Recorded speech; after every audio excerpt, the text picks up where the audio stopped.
Okay, Assalamualaikum and very good morning. Okay, hari ini kita akan belajar tentang vektor. Okay, sebelum kita pergi lebih jauh, kita tengok dululah apa yang ada di sekeliling kita. Okay, kalau kita tengok di sekeliling kita terdapat kuantiti vektor dan kuantiti skalar. Okay, contohnya berat. Kita timbang berat kita kan, and then kita sukat perut kita, sukat seluar kita, kita ukur suhu dalam unit darjah Celsius, kemudian masa, okay, isi padu, okay, kita tarik ni Newton, okay, hal laju kapal terbang, kita naik eskalator, okay, pergerakan roket, pergerakan bot, okay, mentor lampu ni apa? Kuasa elektrik, laju dan sebagainya lah. Okey, semua itu adalah kuantiti vektor dan kuantiti skalar. Okey, yang mana kita nak bezakan? Macam mana kita nak bezakan kuantiti vektor dan kuantiti skalar? Okey, kita akan tengok slide yang seterusnya. Okey, so kita tengok balik definisi bagi vektor dan kuantiti skalar. Okey, kuantiti vektor dia sebenarnya kuantiti yang mempunyai magnitude dan arah. Okey, dia ada magnitude dan dia ada arah. Okey, magnitude dia ada, arah pun dia ada. Okey, manakala bagi kuantiti skalar, okay, kuantiti skala dia hanya ada magnitude saja. Okay, kuantiti yang mempunyai magnitude dan tidak mempunyai arah. Tengok slide ni. Okay, magnitude dia ada tapi arah dia tak ada. Okay, so apa contoh-contoh dia? Okay, contoh-contoh yang kita boleh lihat kat sini adalah tengok kat sini. Okay, apabila kita naik eskalator ni, apa yang berlaku?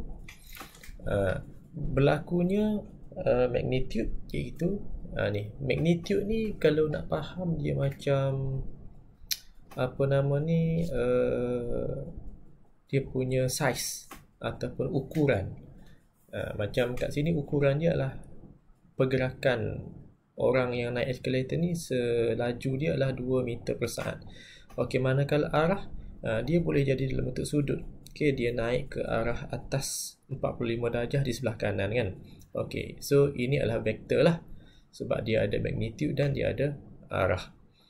Okay, tengok yang seterusnya. Okay, bila kita tarik takal ni, okay, takal ni dia ada magnitude. Magnitude dia adalah 7 Newton. Okay, size dia 7 Newton dan dia ada arah. Arah dia adalah ke bawah. Maka ini adalah vektor, kuantiti vektor. Okey, contoh yang ketiga. Okey, roket. Roket naik ke atas kan. Okey, naik ke atas pada kadar 1000 km sejam. Ni contohlah, hal laju dia. Okey, maknanya magnitude dia adalah 1000 dan dia punya arah dia ke atas. Okey, maka dia adalah vektor. Okey, dan contoh yang keempat, pergerakan kereta selaju 50 km sejam ke arah timur. 50 km sejam ini adalah magnitude dan ke timur ini adalah arah. Maka pergerakan kereta yang dinyatakan hal laju dan arah merupakan kuantiti vektor. Okey, ada juga kereta yang pergerakan kereta, hal laju kereta dia tidak dikategorikan sebagai kuantiti vektor. Okey, kita akan tengok contoh lepas ni macam mana Okey, bagi kuantiti skala, okey, dia hanya ada magnitude. Contohnya berat. Okey, berat 80 kg tapi tak ada arah. Masa 1 jam 10 minit, dia tidak ada arah. Okey, isi padu dia hanya ada nilai saja, size, tapi dia tidak ada arah. Begitu juga dengan suhu 30 darjah Celsius kan, saiz luar 40 contohnya. Okey, yang ni yang dikatakan hal laju kereta 40 km sejam kan. Okey, hal laju kereta 40 km sejam tapi dia tidak menyatakan arah. Nampak tak beza? Nampak macam sama hal laju yang ni 50 km sejam, yang hal laju di sebelah kanan ni pula dah 40 km sejam. Nampak macam sama, cuma apa beza dia? Okey, yang sebelah kiri ni dia ada arah ke timur, manakala yang sebelah kanan ni dia tidak menyatakan arah. Dia hanya bagi tahu kereta itu hal laju 40 km sejam tapi tidak ada arah, maka ianya tidak dikategorikan sebagai vektor. Dia hanya kuantiti skala sebab dia hanya mempunyai magnitude tapi arah tak ada. Okey, itu bagaimana kita nak membezakan kuantiti vektor dan kuantiti skala. Okey, kita tengok contoh yang lain seterusnya. Okey, sejarah Okey, sejarah. Siapa yang memperkenalkan vektor ni? Okey, kalau tengok dalam slide ni, okey, August Ferdinand Möbius dilahirkan pada tahun 1790 hingga 1868. Beliau merupakan orang yang memperkenalkan tembereng garis berarah yang diwakili oleh huruf dan konsep vektor. Maknanya dia memperkenalkan garis yang berarah. Okey, ada anak panah tu. Okey, garis yang ada anak panah maknanya anak panah tu mewakili arah dan panjang garis tu mewakili magnitude. Okey, dan dia memperkenalkan konsep vektor menggunakan tembereng garis berarah. Okey, itu adalah August Ferdinand Möbius. Okey, bagaimana kita nak melukis dan melabel tembereng garis berarah untuk mewakili sesuatu vektor? Okey, so kita tengok kat sini. Okey, so sebelum tu kita kena tahu dululah vektor diwakili oleh tembereng garis berarah. Okey, panjang garis yang tembereng garis yang kita lukis tadi mewakili magnitude. Magnitude ni apa? Yang saya explain tadi, magnitude itulah size. Dia punya skala dia. Okey, size apa lagi? Magnitude lah, skala size. Okey, dan anak panah mewakili arah vektor. Okey, 3 elemen ni dia mesti ada dalam tembereng garis tu. Okey, contoh. Okey, Rajah menunjukkan vektor sesaran Ali dari A ke B. Okey, A tu ini Ali, bangunan ni A. Okey, tertinggal tu. Okey, dan Ali bergerak ke B kan. Okey, so ini adalah pergerakan Ali ke B, dari A ke B. So vektor boleh ditulis sebagai dia ada 4 cara nak tulis vektor. Okey, yang pertama, vektor boleh ditulis sebagai AB. Vektor AB, huruf besar A, huruf besar B, huruf besar. Okey, ini untuk teks lah. Biasanya dalam penulisan, dalam buku ke, okey, dia boleh ditulis sebagai AB dengan syarat boldkan dia. Ataupun kita boleh tulis vektor AB huruf kecil yang tidak bold, huruf besar tapi tidak bold, tapi kita letak anak panah. Okey, atau kita boleh juga tulis sebagai A besar ni, A kecil, dia tidak ada garisan kat bawah ni, tapi dia ada tebal ketebalan huruf dia tebal sikit untuk ditulis dalam teks. Okey, dan jika kita nak tulis manual tangan okey, kita buat A dan kita ada macam ombak rindu kat bawah ni, ombak rindu. Okey, itu tata cara penulisan vektor. Okey, contoh okey, vektor sesaran Ali dari A ke B ditulis sebagai vektor AB. Okey, jika Ali kembali semula ke A dari B, boleh ditulis sebagai BA. Okey, ni A sebenarnya saya tertinggal. Jadi AB dan BA mempunyai magnitude yang sama. Kalau kita tengok, ya betul lah. Okey, yang warna purple dengan warna biru kan, magnitude ni kan size kan. Okey, panjang garis ni sama. Maka maksud dia, size dia, magnitude dia sebenarnya sama, AB dan BA ni. Tetapi yang membezakannya adalah arah yang bertentangan. Arah dia berbeza kan. Okey, so disebabkan arah berbeza, maka BA adalah vektor negatif. Okey, vektor negatif. maka BA sebenarnya adalah vektor negatif bagi AB. Dia sama saiz, magnitude sama, tetapi arah dia berbeza. Okey, disebabkan arah dia berbeza, sebenarnya dia adalah vektor negatif. Okey, dan dia boleh ditulis sebagai AB, vektor AB sama dengan negatif vektor BA. Okey, tu tata tanda penulisan dia lah. Cara-cara nak menulis vektor negatif. Okey, seterusnya kita tengok contoh. Diberi V adalah hal laju 15 meter per second ke selatan, manakala W, vektor W adalah daya 6 Newton ke timur laut. Okey, dia dah bagi kompas supaya kita dapat panduan mana barat, mana timur, mana utara dan mana selatan. Okey, contoh ada 4 contoh soalan. Okey, dia minta kita lukis vektor V, negatif V, vektor W dan vektor negatif W. Okey, yang pertama kita lukis vektor V. Okey, ke arah selatan. Okey, ke arah selatan, maka kita lukis anak panah ke arah selatan dan labelkan pada anak panah itu sebagai vektor V. Okey, manakala vektor negatif V, kita lawan arah. Arah selatan lawan dia adalah arah utara. Okey, kita lukis sama saiz. Vektor V ni sama saiz dengan negatif V, dengan V sama saiz, cuma arah dia berbeza. Kemudian kita taggingkan negatif V pada vektor tu. Okey, begitu juga dengan vektor W.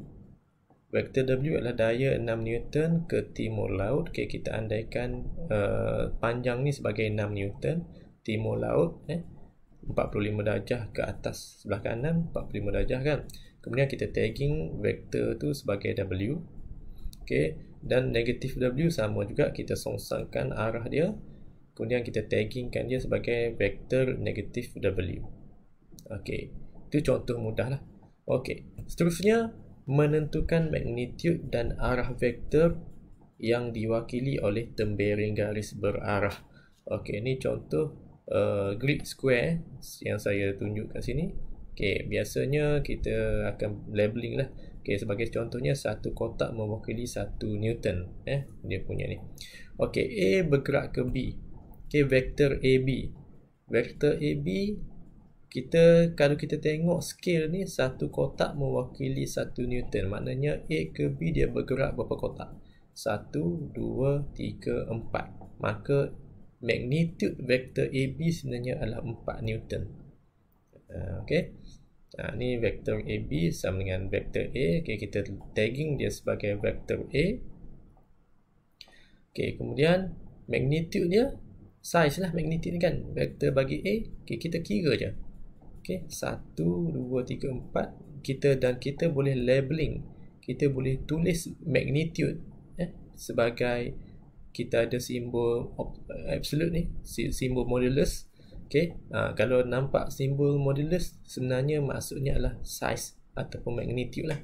Okey, tengok bagaimana kita label vektor. Kalau kita label vektor AB, kita just tulis simbol modulus dekat luar dia. Okey, begitu juga dengan 4 jenis vektor, maka 4 jenis magnitude kita boleh tulis. 4 kaedah magnitude, 4 kaedah tata tanda penulisan magnitude. Okey, tersasul sikit. Maka magnitude bagi vektor A, okey, kita buat dia punya absolute simbol ni sama dengan 4 Newton. Okey, manakala vektor B, okey, vektor B tengok kat sini dia ke arah utara kan.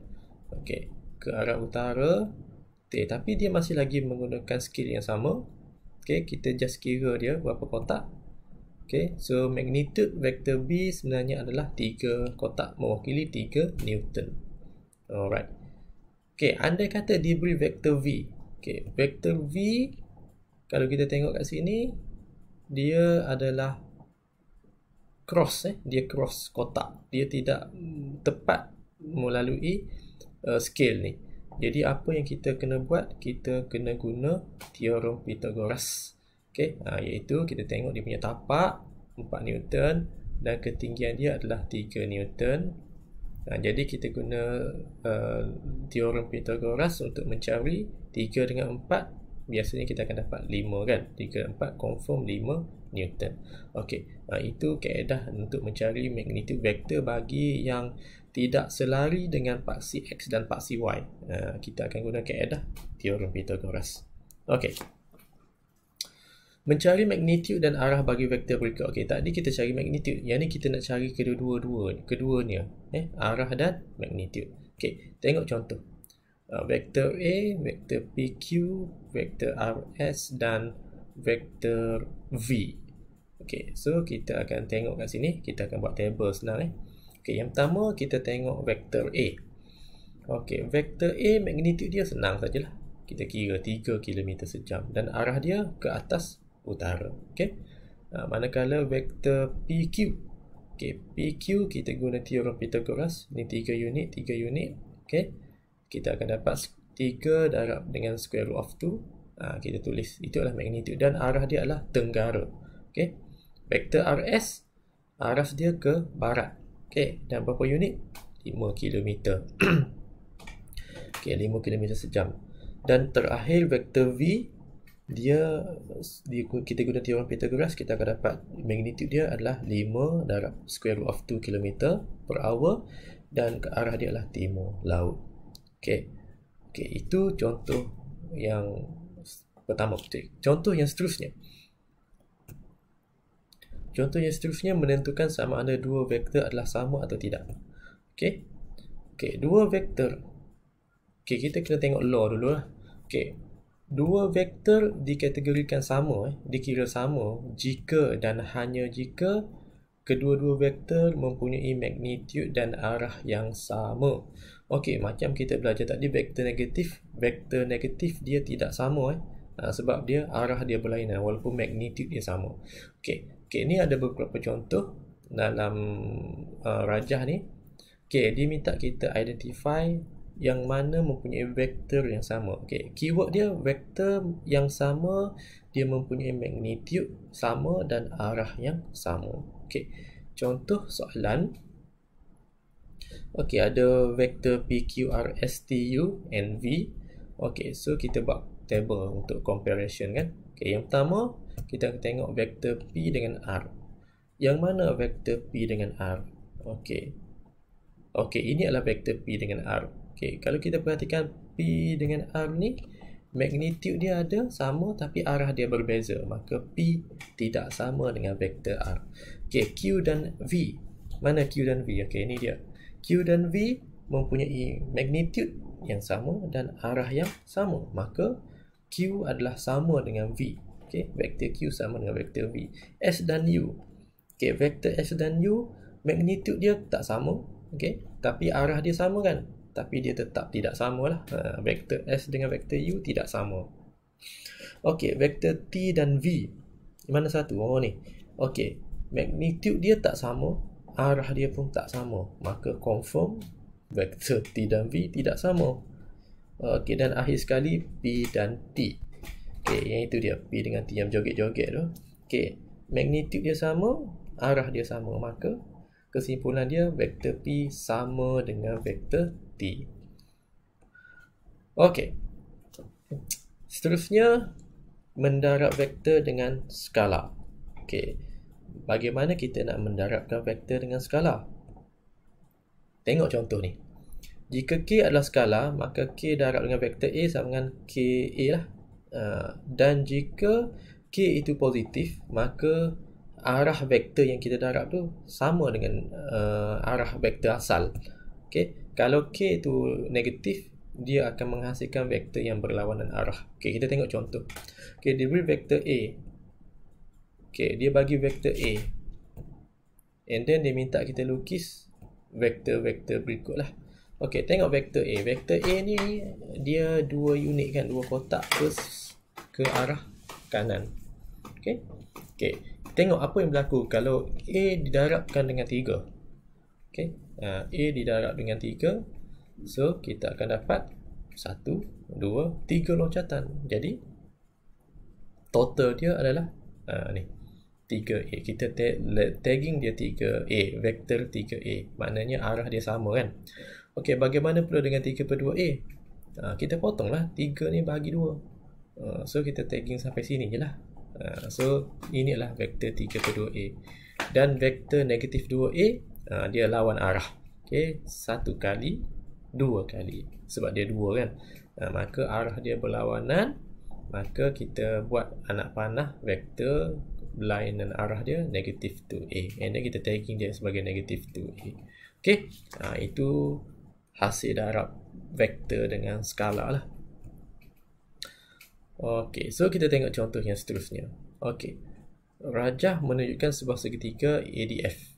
Diberi AB, ni vektor AB nisbah AD sama dengan 1 nisbah 3, manakala BC adalah selari dengan DF dan BE adalah selari dengan CF.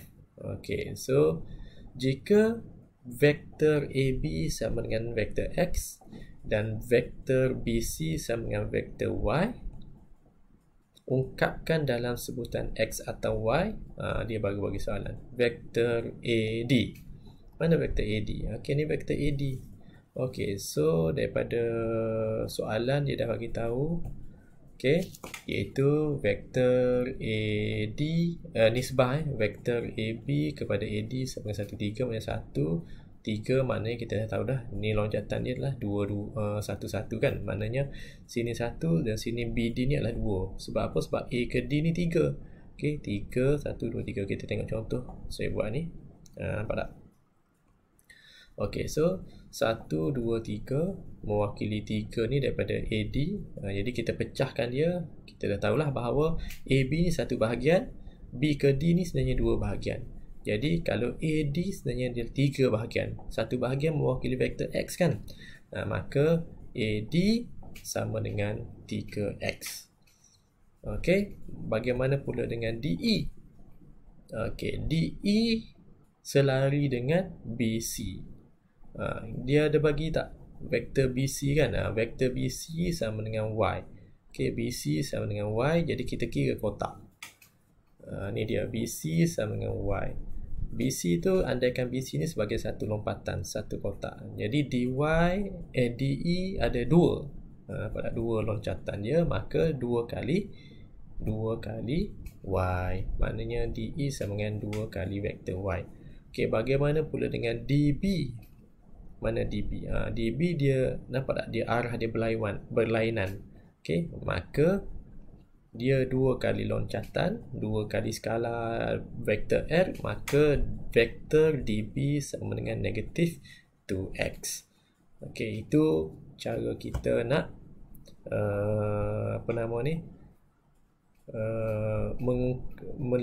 menyelesaikan masalah berkaitan dengan vektor yang didarab dengan skala.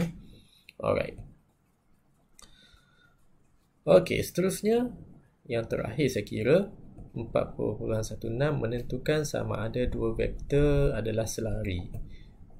Okey, dua vektor dikatakan selari, contohnya vektor AB dan vektor CD adalah selari jika dan hanya jika vektor AB dapat ditulis dalam bentuk AB sama dengan K darab dengan vektor CD. Dengan K ialah pemalar lah. Pemalar ni maknanya constant. Constant dengan pemalar sama kan. Okey, maknanya nombor yang dapat dapat dibahagikan dengan vektor ni lah. Maknanya gandaan lah. K ni gandaan nombor, apa-apa nombor. Okey. Alright, contoh soalan. Ni vektor AB. Okey, vektor AB kita tagging dia sebagai vektor A. Manakala vektor CD kita tagging dia sebagai 2A. 2 kali vektor A. So, dua vektor ni selari ke tak? Tengok dalam gambar memang nampak macam selari. Tapi bagaimana kita nak buktikan dia secara pengiraan? Okey, untuk buktikan dia, kita kena tunjuklah bahawa vektor AB ni sebenarnya sama dengan A kan? Manakala vektor CD ni pula sama dengan 2 kali dengan vektor A. Okey, jadi kita substitute. Okey, A ni jadikan dia bracket. So, A tu apa? A sama dengan vektor AB. Jadi, nampak tak? dia memenuhi syarat bahawa ni AB sama dengan KCD. K dia kat sini 2 lah. Okay, so bila dah dalam bentuk macam ni, maka kita akan buat kesimpulan bahawa CD adalah selari dengan AB tadilah. Okay, so ni contoh soalan dia. Okay, diberi KL vektor, bukan Kuala Lumpur ni. Ni KL ni vektor KL. KL sama dengan negatif 3U dan vektor LT sama dengan 3/2U. 3/2 vektor U. Okay, tunjukkan bahawa KL dan T adalah segaris. Okay, bagaimana nak tunjuk? Yang mula-mula sekali kita kena tunjuk dia selari dulu. Okay, iaitu daripada LT, vektor LT sama dengan 3/2U, maka kita jadikan U sebagai subjek. Jadi kita terbalikkan dia, U sama dengan 2/3 darab dengan vektor LT ni, jadikan U sebagai subjek. Okay, yang kedua, step yang kedua kita ambil KL pula. Tadi kita ambil LT kan, kita ambil KL pula. Jangan ambil LT lagi. Kita ambil yang berbeza dia. So vektor KL sama dengan negatif 3U kan. Jadi apa yang kita kena buat, kita jadikan U tu sebagai bracket. Okay. Kemudian kita substitute nilai U tu dengan yang kat atas ni. 2/3 vektor LT. So kita masukkan dia. Nampak dia masuk. Okay. So kita simplify. Okay. So macam mana dapat 2 ni? Okay. Negatif 3 dengan 3 simplify. So negatif 1 darab 2 dapat negatif 2. Okay. Negatif 2 LT. Okay. Maka disebabkan dia memenuhi syarat tadi, maka kita buat kesimpulan KL dan LT adalah selari. Okey, bagaimana pula kita nak tunjukkan dia adalah segaris? Bila dia ada 3 titik KL dan T, kalau kita perhatikan dua vektor ni, vektor LT dengan KL dengan LT, dia ada satu point yang sama, iaitu dalam LT ni ada huruf yang sama dengan KL kan. LT ada L, KL pun ada L. Maka disebabkan dia ada titik sepunya, kita akan buat kesimpulan bahawa oleh sebab L ialah titik sepunya kedua-dua vektor, maka KL dan T adalah segaris. Okey, itu adalah cara kita nak tunjuklah bagaimana nak membuktikan bahawa dua vektor itu adalah selari dan segaris. Okey, itu yang saya nak kongsilah pada video part pertama ni. Okey, so lepas ni kita akan tengok contoh menambah dan menolak vektor pula. Okey, so untuk video ni sampai sini saja. Nanti kita akan sambung lagi pada subtopik yang seterusnya. Okey, sekian. Wabillahi taufiq. Assalamualaikum warahmatullahi wabarakatuh.